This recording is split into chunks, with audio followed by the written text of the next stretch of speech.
शिक्षकांच्या निष्काळजीपणामुळे चक्क शाळाच बंद आणि लहानग्या विद्यार्थ्यांना उन्हात तासनतास शाळेबाहेर ताटकळत बसावं लागलं। हा धक्कादायक प्रकार घडलाय जिंतूर तालुक्यातील घेवडा येथील जिल्हा परिषद प्राथमिक शाळेत आणि तिथे जमावर गुरुवारी सकाळी नेहमीप्रमाणे मुलं अभ्यासाच्या आशेने शाळेत पोहोचली, पण नियोजित वेळ उलटूनही शाळेचे दोन्ही शिक्षक गायब होते।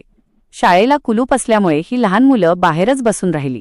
ग्रामीण भागातील मुलांच्या शिक्षणाशी चाललेला हा खेळ पाहून पालकांचा थरकाप उडाला आणि त्यांचा संताप अनावर झाला। माहिती मिळताच शाळा व्यवस्थापन समितीचे अध्यक्ष कृष्णा जाधव यांच्यासह ग्रामस्थांनी शाळेसमोर ठिय्या आंदोलन सुरू केलं।